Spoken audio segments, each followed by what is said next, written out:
Big boss Malayalam season 7 ഇന്നത്തെ task പാവശാസ്ത്രം എന്നുള്ള task ആയിരുന്നു. ഈ ടാസ്കിനിടയിലാണ് അനുവും അക്ബറും തമ്മിൽ ഭയങ്കര പ്രശ്നം നടക്കുന്നതും അനു പറയുന്നത് അക്ബർ വളരെ മോശമായ രീതിയിൽ മിസ്ബിഹേവ് ചെയ്തു. അത് കഴിഞ്ഞിട്ട് പിന്നെ ഭയങ്കര ലക്ഷ്മി ഏറ്റെടുക്കുന്നു, വീട്ടിൽ യുദ്ധമായിരുന്നു എന്ന് തന്നെ പറയാം. ഇതിനിടയിൽ അക്ബർ അവസാനം പോയി കിടന്ന് പൊട്ടിക്കരയുന്നുണ്ട്. ആകെ മൊത്തം ജഗബൊഗയായിരുന്നു ഇന്നത്തെ എപ്പിസോഡ് എന്ന് പറയുന്നത്. സോ അതിനു മുമ്പ് ആദ്യമായിട്ടാണ് നിങ്ങൾ എൻ്റെ ചാനൽ കാണുന്നതെങ്കിൽ ചാനൽ തീർച്ചയായിട്ടും സബ്സ്ക്രൈബ് ചെയ്യണം. വീഡിയോ ഇഷ്ടപ്പെട്ട് കഴിഞ്ഞാൽ ലൈക്ക് ചെയ്യണം. എന്താണ് സംഭവം? എന്താണ് പാവശാസ്ത്രം ടാസ്ക്? അതായത് ഒരു എസ്കലേറ്റർ കണക്കുള്ള ഒരു ബെൽറ്റ് വെച്ചിട്ടുണ്ട്. ഓക്കെ, ഈ ബെൽറ്റിൻ്റെ അപ്പുറത്തും ഇപ്പുറത്തുമായിട്ടാണ് ഈ കണ്ടസ്റ്റൻസ് നിൽക്കേണ്ടത്. അപ്പം ഇതിൻ്റെ അകത്തുകൂടി പാവകൾ ഇടും. അതായത് പാവകൾ എന്ന് പറയുന്നത് 3 ഭാഗങ്ങളായിട്ടായിരിക്കും പാവകൾ ഇടുന്നത്. തല, ഉടല്, കാല് എന്നുള്ള രീതിയിലായിരിക്കും പാവകൾ ഇടുന്നത്. ഇത് കളക്ട് ചെയ്യണം. ഇത് കളക്ട് ചെയ്തതിനു ശേഷം ഇത് 3 യോജിപ്പിച്ചെടുത്ത് കഴിഞ്ഞാൽ 5 പോയിന്റ് കിട്ടും.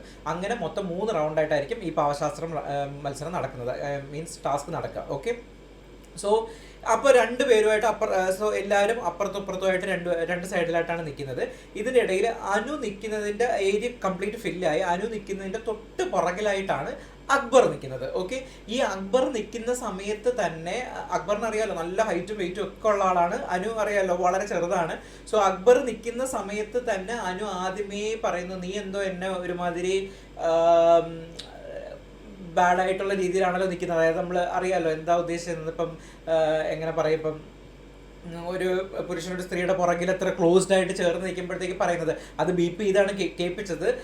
സോ അതാണ് നമ്മുടെ അനു ഉദ്ദേശിച്ചത്. ഓക്കെ, അപ്പം അത് ടാസ്ക് തുടങ്ങിക്കഴിഞ്ഞപ്പോഴത്തേക്ക് ഒബ്വിയസ്ലി അനുവിനെ മറിഞ്ഞ് അനുവിൻ്റെ മുകളിലേക്ക് കയറി അല്ലെങ്കിൽ കുറച്ചും കൂടെ താഴോട്ട് എത്തി ഇങ്ങനെ എടുക്കണമല്ലോ, പാവക്കുട്ടി എടുക്കാൻ പറ്റണമല്ലോ. അനുവിനെ ക്രോസ് ചെയ്തിട്ടല്ലേ അക്ബറിനെ എടുക്കാൻ പറ്റും. അപ്പോൾ സ്വാഭാവികമായിട്ടും അനുവിൻ്റെ ബോഡിയുടെ പുറകിലായിട്ട് ഫുള്ള് നമ്മുടെ അക്ബറിൻ്റെ ബോഡി വരും. ഓക്കെ, അതാണ് സംഭവം.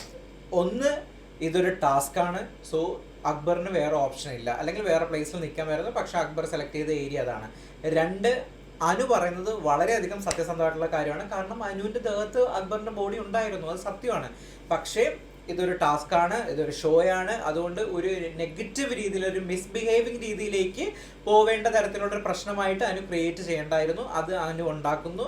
അതിന് നമ്മുടെ ലക്ഷ്മി ഏറ്റുപിടിക്കുന്നു. ലക്ഷ്മി ഏറ്റുപിടുത്തതിന് ശേഷം അത് ഭയങ്കര അറിയാലോ, ലക്ഷ്മി ഡേ 1 മുതൽ എങ്ങനെയാണ് ബിഹേവ് ചെയ്യുന്നത്, ഓരോരുത്തരുടെ മാറ്ററിൽ ഇത് കണക്ക് ഇടപെട്ടിട്ട് നേരിട്ട് പോയി തർക്കിക്കുകയാണ് ചെയ്തുകൊണ്ടിരിക്കുന്നത്. സോ ആ പരിപാടി തന്നെയാണ്. അങ്ങനെ അത് വളരെ രീതിയിൽ മ്ലേച്ഛമായ രീതിയിലുള്ള തർക്കത്തിലേക്ക് ഒരു 1.5 മണിക്കൂർ അടിയും ബഹളമായിരുന്നു. അതിൻ്റെ ഇടയിൽ പിന്നെ അനു കരയുന്നുണ്ടായിരുന്നു. ഇങ്ങനെയാണ് നടന്നത്. പിന്നെ let's come back to the ടാസ്കിലേക്ക് വന്നു കഴിഞ്ഞാൽ ടാസ്ക് ഷാനവാസ് കളിച്ചതേ ഇല്ല. കാരണം ഇത് അങ്ങോട്ടും ഇങ്ങോട്ടും അടിയാവും എന്നുള്ളത് ഷാനവാസിന് 100% അറിയാമായിരുന്നു. അതുകൊണ്ട് ഷാനവാസ് ടാസ്ക് കളിച്ചിട്ടേ ഇല്ല. ബാക്കിയുള്ളവരെല്ലാം കളിച്ചു. ഏറ്റവും നന്നായിട്ട് കളിച്ചത് ഒബ്വിയസ്ലി നമ്മുടെ ആര്യൻ കളിക്കുന്ന എല്ലാവർക്കും അറിയാലോ. ആര്യൻ, അനീഷ്, അതോടൊപ്പം തന്നെ അക്ബറൊക്കെ കളിച്ചിട്ടുണ്ടായിരുന്നു. പക്ഷേ അക്ബറിൻ്റെ പാവം മൊത്തം മോഷണം പോയി. മോഷ്ടിച്ചത് ആദിലയാണ് മോഷ്ടിച്ചത്.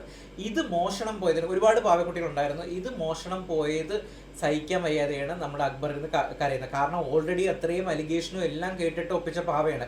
അതിൻ്റെ ഇടയിൽ കൂടെയാണ് പാവ പോകുന്നത്. അക്ബറിന് 0 പോയിന്റാണ് ഇത് കിട്ടിയത്. അങ്ങനെ അക്ബർ ആദ്യം സംശയിച്ചത് നെവിനാണ് ഇത് എടുത്തതെന്നാണ് ഷാനവാസം പറയുന്നത്. പക്ഷേ നെവിൻ അല്ല എടുത്തത്, ആദില എടുത്തത്.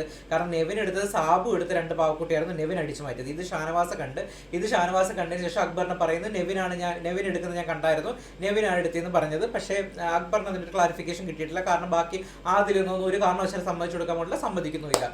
സോ ഇങ്ങനെയാണ് നടന്നത്. പിന്നെ ടാസ്ക് 3 റൗണ്ടുകളും പൂർണ്ണമാകുമ്പോൾ ടോപ്പ് ഫസ്റ്റിലെത്തിയിരിക്കുന്നത് ആര്യൻ തന്നെയാണ്. ഇതിൻ്റെ കൂടെ ഇന്നത്തെ ടാസ്കിൻ്റെ കൂടെ ഇന്നലത്തെ ടാസ്കിൻ്റെ പോയിന്റ് കൂടെ ചേർക്കും. എന്നാലും ടോപ്പ് 1 എത്തുന്നത് ആര്യനായിരിക്കും. 2ാം സ്ഥാനത്ത് വരുന്നത് അനീഷും. 3ാം സ്ഥാനത്ത്, കാരണം ഷാനവാസ് കളിച്ചിട്ടില്ല, അക്ബറിന്റെ പോയിന്റ് എല്ലാം പോയിട്ടുണ്ട്. സോ 3ാം സ്ഥാനത്ത് വരുന്നത് അനു ആണ്. സോ ഇതാണ് ഇങ്ങനെ ടോപ്പ് 3 ഇങ്ങനെ നിൽക്കുന്നത്. പക്ഷേ ടാസ്കുകളെല്ലാം അവസാനിക്കുമ്പോൾ എന്തായാലും ഒബ്വിയസ്ലി ആര്യൻ തന്നെ ആയിരിക്കും ടാസ്ക് വിജയിക്കുന്നത്. ഇതാണ് രാവിലെ മുതൽ വൈകിട്ട് വരെ ഇപ്പം നടന്നത്, ലൈവിൽ മൊത്തം നടന്നത്. സോ അടുത്ത എപ്പിസോഡ് കഴിഞ്ഞതിന് ശേഷം കുറച്ചും കൂടെ ക്ലാരിഫിക്കേഷൻ, കാരണം ഇത് അടിച്ചെടുക്കുന്നതും ഇത് എടുക്കുന്നതിലും എല്ലാം മൊത്തത്തിലൊരു കൺഫ്യൂഷനൊക്കെ ഉണ്ടായിരുന്നു. അതെല്ലാം എപ്പിസോഡ് വരുമ്പോഴത്തേക്ക് എന്തായാലും ക്ലിയർ ആവും. സോ നമുക്ക് എപ്പിസോഡ് വെയിറ്റ് ചെയ്യാം. അപ്പോൾ അടുത്ത വീഡിയോ ആയിട്ട് വീണ്ടും കാണാം. Till then bye.